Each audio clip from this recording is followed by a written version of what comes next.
how many times does your visually impaired student have to literally hit their head on something before they start to protect themselves? Too many. There's a way to get your students to not hurt themselves every time they get up and move around your classroom, their house, outside with the trees. And it's so simple, but too many people don't do it. Let's dive into our protective techniques today and actually keep these people safe. Hi, I'm Kassy Maloney. I'm an orientation and mobility specialist and the founder of the Society of Exceptional Educators.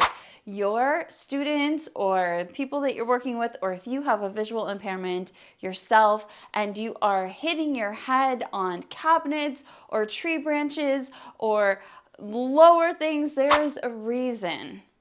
And there are skills that are often so overlooked and not done repetitively, and then our friends wonder why they keep getting hurt.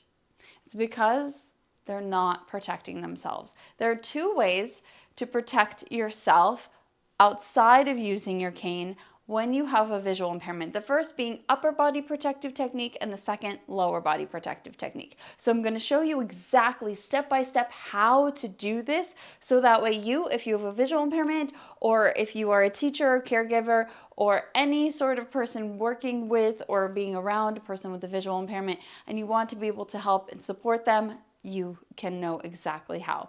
First, upper body protective technique. So this one is going to be shown from how adults do it, and then I will also show a modified version as well for kiddos. So for the adults, you're going to want to have their hand against their opposite shoulder, palm face out. Palm face out because it allows the muscles in the arm to engage, okay? Then from there, you're going to bring the hand up in front of the face, like so.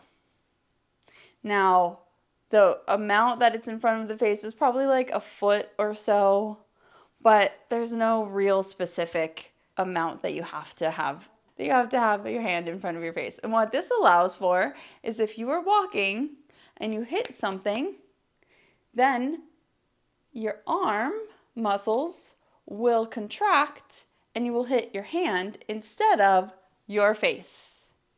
If you put the palm facing your face, your muscles don't contract in the same manner. Your elbow bends, hit your face. Not very fun. Let's see what that looks like in real time.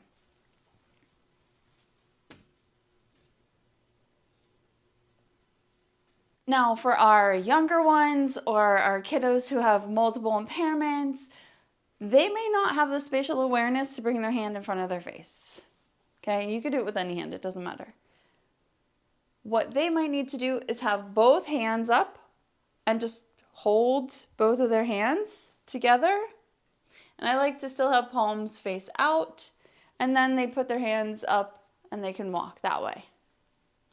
The other way that they can do it is they can just have their hands up in front of their face. Now, this doesn't allow for any cane use, as you guys are probably aware. But if they're walking around their house or their classroom or somewhere enclosed and they're not using their cane, then it might be fine anyway.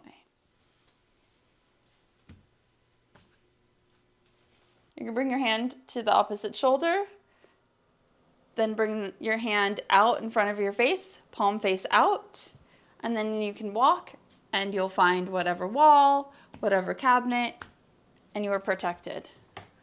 Lots of times kiddos are walking around in areas where the cabinet might be open, and this is a good one too. If your student is walking around and there's an open cabinet, this is a really good one for when there's open cabinets as well.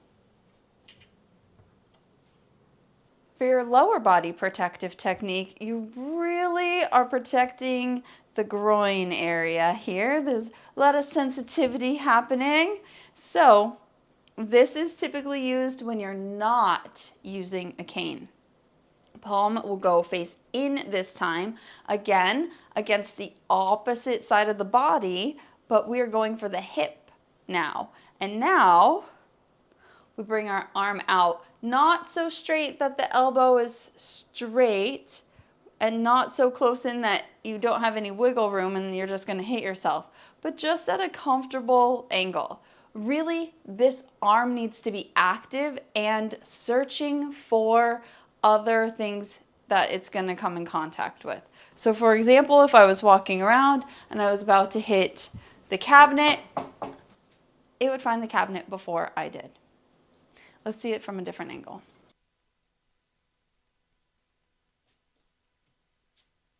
You don't want to have your palm face out here because it hurts. These techniques are really good to use when you're in the classroom, when you're in the kitchen and there's upper cabinets open possibly, or when you're in a science class and there's lab equipment out, when you are traveling around in your cafeteria or again in your classroom. You want to make sure that your arms are actively engaged so that way when you're walking around, you know when you find something. I also really love upper body protective technique when I'm traveling outside, especially in a wooded area. And if you're using a cane and upper body protective technique, even better. I hope you can take this information and use it to help you take a step forward.